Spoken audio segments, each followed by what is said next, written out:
The Black Ops 6 beta is over, and now we need to wait over a month until we can play the game again. And that sucks because I absolutely loved the beta. But I thought today, while it's still fresh in my mind, and I've now gone back to Modern Warfare 3, so I've got something to compare it to, this would be a good opportunity to kind of review the Black Ops 6 beta. Overall, I thought it was very good, but obviously not perfect. So in this video, I'll start with all of the pros, all the things I think they did really well, and then we'll talk about the things that weren't so good in the second half. Let me know your thoughts in the comments. What did you think of the game? What do you think of my points in this video? And don't forget to subscribe and press that like button. So let's get stuck in with the pros. First of all, I thought it looked great. When I was playing the beta, I thought this was maybe just down to the art style. It's very colourful, it's got that kind of Black Ops aesthetic where everything's very saturated and vibrant. There's some really dramatic lighting. I thought that looked really cool. Then this morning when I went back to Modern Warfare 3, and it looks terrible. It looks so much worse than Black Ops 6 did, and I don't really know what's going on. Is it some engine upgrade they've done? Is it just the colour scheme? Because I was playing on maps like Rio, which are slightly more colourful maps for the Modern Warfare series. It just doesn't look good to me, and I was really surprised how kind of flat and lifeless it appeared. So whatever they've done to Black Ops 6, I think it looks really good. The guns and the character models and everything like that pretty much look the same. Some of the animations don't look great, especially if you try to slide backwards. You do something really odd then. But generally the maps, the lighting, that all looks absolutely fantastic. Also, kind of on a similar note, I thought the audio was fantastic. For me, with entirely default settings, the audio sounded great. I thought the music was really good, even the menu music, although I've heard Rain in the Fire far too many times now. I kind of wish they had a little playlist maybe instead of just one song for the menu. If you're waiting for your friends, it's a bit too intense to listen to on repeat over and over again. But I thought in the game, all of the audio sounds really good, like weapons sound really good, whether they're up close or a long way away. I personally could hear footsteps without any problem. It was like if people were shooting or there were explosions going on, they would cover up footsteps, which kind of makes sense. You know, that seems intuitive that that's how it would work. But if you had a moment of quiet, like you were playing hardpoint and the enemy were coming back for another attack, I could generally tell exactly where somebody was coming from. So I thought that was great, but we will talk about audio a little more later, because I don't think that was true for everybody. Their big feature that they've been marketing with this, the Omni movement, I thought that was great. I really was skeptical about it before I went into playing the game, but it works much better than I expected. It's very intuitive. Like, I found maybe after 2 hours or so with the game, I could just move in ways that I was fully in control of. Like, I knew when I wanted to dive backwards. I knew when I wanted to sort of change directions when sliding, or when I wanted to sprint while strafing left and right, and I could just do that. Now it feels kind of weird going back to Modern Warfare 3 and Warzone and not being able to do those things.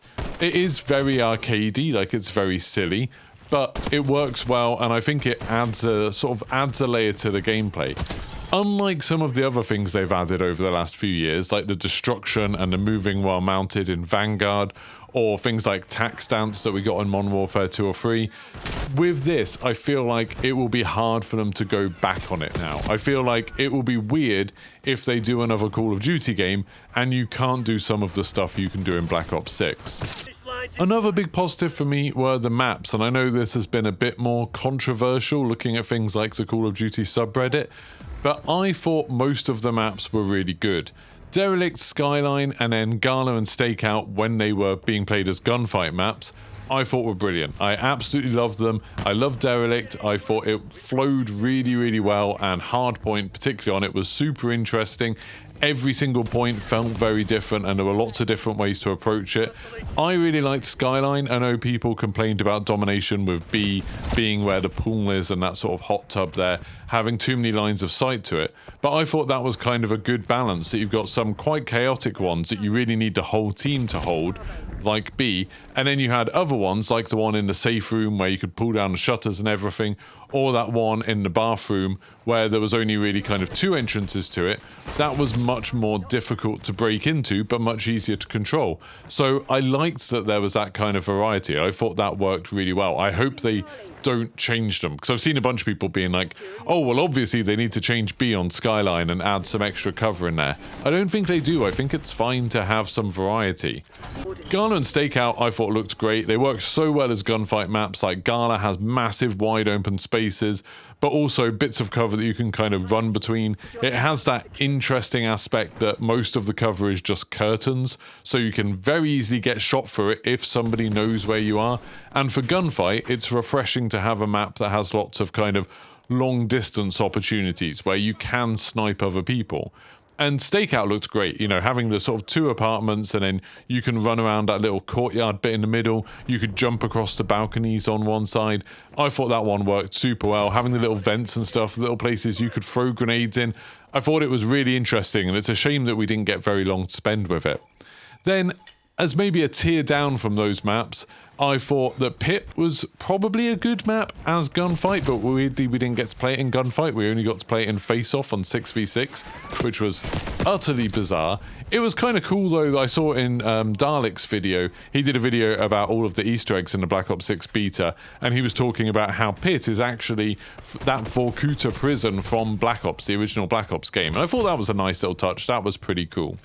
Then the other maps I don't think were as good, like Scud and Rewind, grew on me over time, particularly Scud. I hated that at first, but eventually I ended up liking it. Rewind, I really liked all of the buildings along the middle. I didn't really like the fights in the other lanes, so the sort of loading area or whatever it was in the back seemed really sort of sparse and maybe like unfinished. I don't know. I guess areas like that in real life do look very empty, but it just felt weird for a Call of Duty game. And then the other side, where you had the chicken shop, felt like it was barely used in any of the modes, so that seemed super strange. Maybe in Search and Destroy they'll have one of the objectives there or something, I don't really know. And then it was Babylon was the only real map that I hated. Like, I really didn't like Babylon, it didn't grow on me at all. Moving on to the guns, I thought the guns were great. I thought every single gun was really, like, it felt good and they were all really interesting to use. I saw lots of people, especially early on in the beta, saying, oh, the Jackal is overpowered and it's the only thing worth using. Or people from COD Next saying the Tanto was super overpowered. I don't think that's true. I spent a lot of time in this game.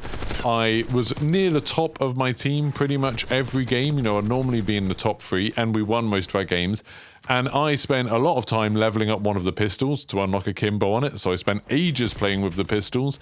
I used a shotgun, I used a marksman rifles, the LMG, I fully leveled up the LMG.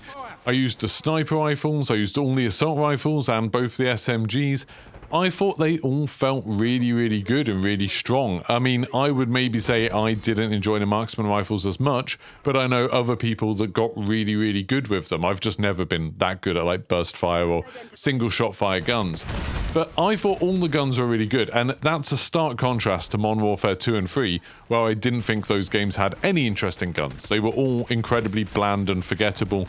I thought the guns here they had a bit more character to them, which was really, really cool. You know, the XM4 felt very different from the AK-47. The Tanto felt very different from the Jackal. It was really refreshing to have a game where every single gun felt viable, felt like you could do well, regardless of what you were using, and you could kind of play in different ways using different weapons. And obviously some maps suited weapons better than others, so things like Scud and Gala worked really well with the sniper rifles, or Rewind when that ended up coming out, and things like Derelict worked really well with the SMGs, and I thought that was great. Carrying on with loadouts, I really liked the new perk system with the specialist perks, where if you took all of the blue perks, then you would end up getting a special thing that let you see people when you spawned, or if you took all of the red perks, you'd heal after you killed enemies. It meant you were constantly having to make compromises with your loadout, and that's something I think Call of Duty desperately needs. I don't think you should be able to make yourself incredibly powerful, you know, silent, able to run really fast, reload all the time, have a million bullets in your magazine, magazine, have suppressed weapons. I don't think you should be able to do all of that all of the time. And this new perk system meant there was a fairly significant bonus to be had by taking perks that maybe you wouldn't usually pick. And that was a really, really cool idea. I also really like the new attachment system where every weapon basically has the same attachments, so you can learn which each one of them does. And when you get a new weapon, you might be like, oh, I really need the headshot barrel on this, or oh, I really need a compensator to control vertical recoil or something like that. There wasn't too many attachments. Each one did something different. I thought that was great. And then you did still have some unique attachments that really changed the characteristics of the gun. Like the XMG had that crossbar attachment that turned it into like a big weird minigun style thing. That was awesome. I really, really liked the attachment system. I hope that when the full game comes out, there aren't too many more attachments that we haven't seen yet. I hope they don't sort of bloat it out. I mean, I'm sort of guessing they will over time, but I hope they don't. Then moving on to some more general things. For a beta, I thought the spawns were really good on every map except for Babylon. All of the other ones I felt were really solid. I very rarely ended up spawning in a place where I'd get shot immediately. I think it happened 2 or 3 times across the entire beta. In Babylon, it would happen sort of 2 or 3 times every couple of minutes. It absolutely sucked. But all the other maps, it was really good. And this is in contrast to other Call of Duty betas that there's been, where it always feels like they desperately need to fix the spawns after the first weekend. I did see some people online complaining about the spawns. I don't really get it personally. I don't get what was wrong with it. I understand some people didn't like how easily the spawns flipped, but if you were communicating with your team, if you're working with a bigger group, you could actually control that pretty well. Like, you kind of knew where you could get up to in the map before it would flip the spawns. And it was really annoying if you're playing domination and had someone on your team that would immediately try and capture the other point, which would let the enemies just start spawning everywhere. That would end up getting a bit chaotic. One of the other new features that they've been lauding is the ability to customize your HUD. I thought that was great. It was a little bit more limited than maybe I expected. I thought we were going to be able to choose individual items and resize them and move them around. Instead, it seemed like you pretty much had a load of presets, and then there were some things you could turn on or off, and you could do things like make the minimap bigger if you wanted to. But that was great, being able to choose where I put the compass, being able to choose where I put information like how much ammo is left in my gun, being able to put the minimap in the middle at the bottom. That's really cool, and I'm looking forward to being able to experiment with that a little bit more. This next one is a bit more controversial maybe, but I really liked the emote and the spray system returning. I thought that was great back in Black Ops 4 where you had all those crazy emotes. I agree with a lot of people that the winner circle is maybe too long. I don't think it needs to go entirely. Once people have a lot more emotes, I think it'll be fun to show them off. Obviously, they're doing it to try and sell bundles and stuff, but it's silly enough that I think it's fine. They probably could do with less silly sound effects, like the weird bubbles popping when you do the finger guns is very, very strange.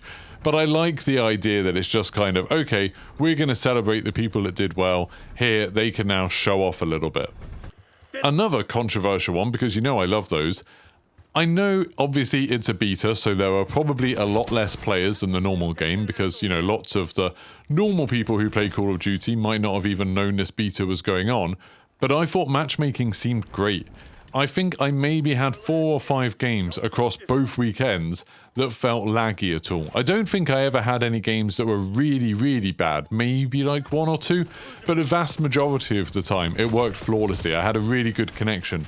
It would say that I had packet burst on the left quite a lot, and that's something that Call of Duty used to do quite a lot, and I thought it was something to do with my ISP, but I think lots of people have been experiencing it this time. I'm not sure if it's so much that there is packet burst and it's affecting you badly, or if there's just a very low threshold for that warning to appear. Most games don't tell you when there's packet burst. There's lots of people who have no idea what packet burst is just because they don't play Call of Duty, so they don't get told about it. On the topic of skill-based matchmaking, I don't really want to say too much because I don't think there's that much that we know about it. Obviously, we had that white paper about how matchmaking works in multiplayer. I assume all of that is still true. If there's less people than normal, skill-based matchmaking won't work very well. That's just a fact. Like, you need a bigger player population for it to work. I saw lots of people claiming that they'd cranked it up as if there's some, you know, dial that Treyarch or Activision can turn where it's like, yeah, make the games harder for everybody. That's obviously not how it works, because if it's making the games harder for some people, it'll be making it much easier for some other people. I don't think that was happening at all. I don't think skill-based matchmaking was any harder. When I was playing, we apparently won 1.9 games for every one that we lost, so we were kind of nearly winning twice as many games as we were losing, which implies that there wasn't super strict skill-based matchmaking, otherwise it wouldn't have felt quite easy. When we were playing Gunfight, I think we won about 80 or maybe even 90% of our games. Now, a big part of that might be because normally we were playing in Discord, you know, there's a group of people. When I was playing 6v6 modes, there was normally at least 3 of us on. I played Gunfight a little bit with randoms and still won most of my games, but a lot of the time I was playing with a partner and we could communicate and everything. Obviously gives us a huge advantage, but it really didn't feel like it was any harder than multiplayer ever has done. I don't think there were many games, maybe 1 or 2, where I felt completely outmatched. I felt like I didn't have a chance against the opponents. And, you know, it went the other way too. There weren't that many games where we steamrolled the enemy unless they just weren't interested in going for the objective at all in something like hardpoint or domination. Most of the games we played had a really close score, which is, you know, a pretty good sign. There were some other cool innovations that had less of an impact on gameplay than I thought, so things like being able to take a human shield or that field upgrade that let you look like an enemy. They didn't feel overpowered, but they did lead to some really cool moments. I was really worried that that disguise mechanic would end up being too strong, but it was literally never a problem whenever enemies did it. You get an announcement saying someone was in disguise. That enemy is like someone who's on your team, but they're not on your minimap, so that kind of gives you a big clue as to who they are. And in practice, most of the time, people were like running straight at me as a teammate, which is really weird, so it was very easy to know who they were. There was a weird advantage that if you're playing on controller, you actually get aim assist on them, which you don't on normal teammates. So that kind of gave away who they were as well. Score streaks also didn't feel too powerful. Obviously, we haven't had all of them, but the ones we did have didn't feel too oppressive. It didn't feel like it completely shut the map down, unlike something like Vanguard, where I felt like having all of the kind of artillery or napalm attacks or whatever really made it quite hard to play on some of the smaller maps. I think they've toned the score streaks down a bit, and that's really positive. Now onto the cons, onto the things I didn't like so much about the beta. Now, it's worth me saying before I go into this, I never think that the developers should really listen to people like me when I have a suggestion for how to fix the game. Because I'm not a game designer. I don't know all of the different dependencies, all of the different costs associated with things. I just know what I felt good and what seemed bad to me. And that's what we'll be talking about here. So when I say, oh, they should do this, I don't really mean it as in I expect Activision developers to do this. I don't expect Treyarch or whoever to change it. It's more just, in my mind, that's what I see as wrong with the game. So first of all, it seemed like a terrible idea to put the gunfight maps in a 6v6 mode first. We had 6v6 face-off in a beta, and then they put it on Pit and Gala, which are 2 gunfight maps, so made for 4 players, 2v2 matches. It felt ridiculous playing bigger modes on it, 12 players on those maps. It was utter chaos. Now, I know there's some part of the Call of Duty community that love that, you know, they just play shipment all day, every day, and that's all they want to do. I just found that utterly chaotic and just kind of nonsense. And it felt like a shame because that's how lots of people experienced those maps, and they probably never played Gunfight because it was only available on the very last day. So lots of people, you know, were back at work or school on Monday, probably didn't even get a chance to play Gunfight, so those maps must just seem terrible to them. Also, going back to the audio, it seems very inconsistent. Like, while I'm aware that I was lucky, I had a great experience with the audio, I could hear footsteps very clearly.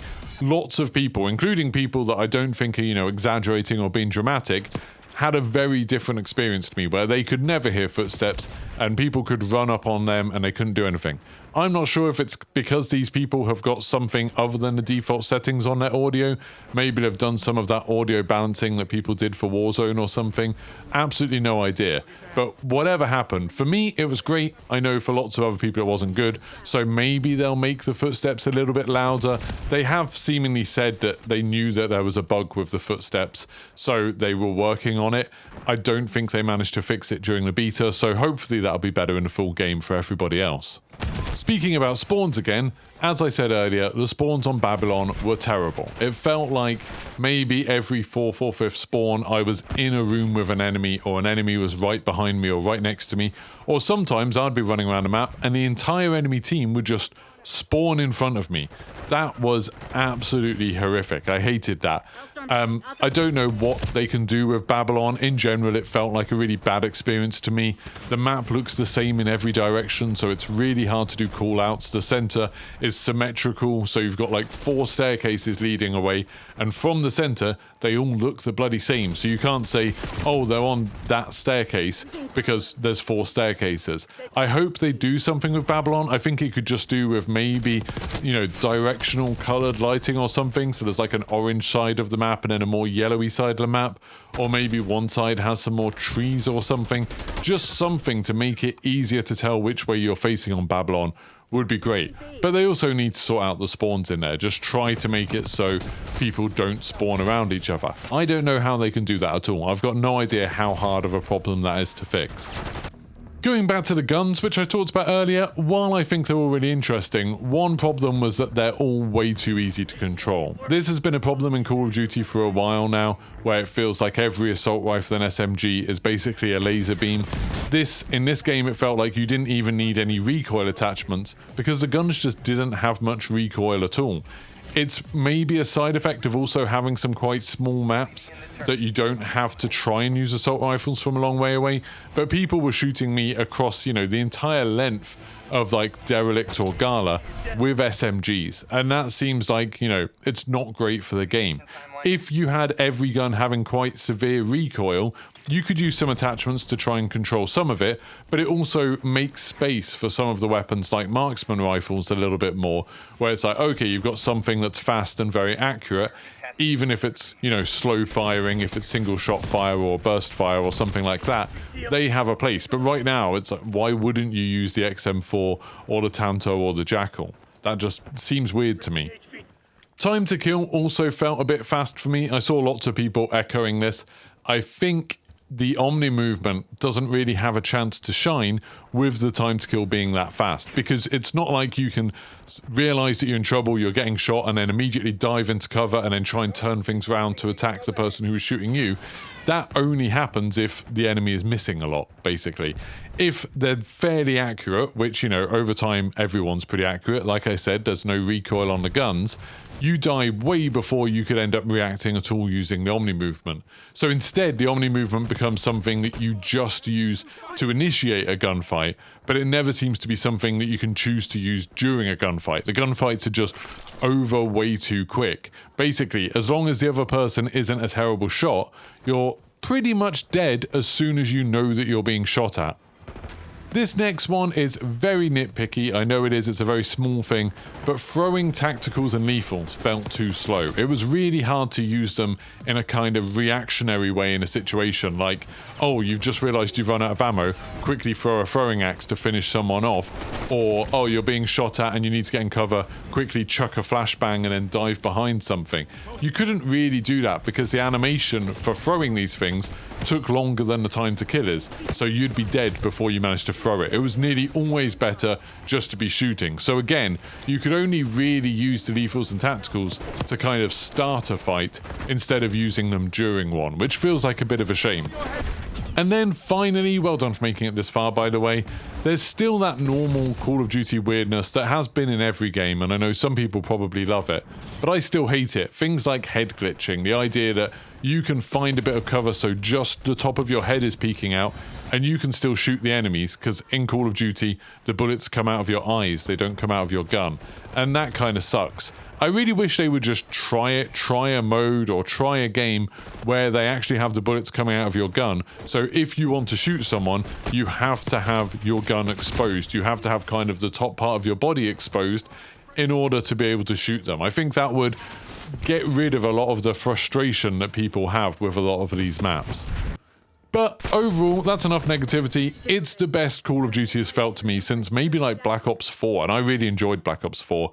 I haven't been a huge fan of this Modern Warfare 2019 era and how similar all of the games have felt. I'm super happy that Black Ops 6 has its own character, has its own identity. It feels like they're being innovative, maybe not as extremely as they used to be with games like Black Ops 4, but it still feels better than the last few have. It's a nice mix of like arcade silliness, but also intuitive gameplay, so it feels a bit more accessible because kind of the perfect way to move, the most ideal way to move isn't, you know, slide cancelling and drop shotting and making the most of all these exploits in the game engine. Instead, it's using the Omni movement, using something the game actually teaches you, which I think is awesome. I really hope the full game lives up to the promise. I can't wait until October 25th. If you want to see more Call of Duty content, subscribe, turn your notifications on, and I'll see you for the next one. Goodbye. There's only one traitor left. Eliminate. You're a kill team of one. Put your head down and close this out. Put this to bed. That's 5 rounds in a row.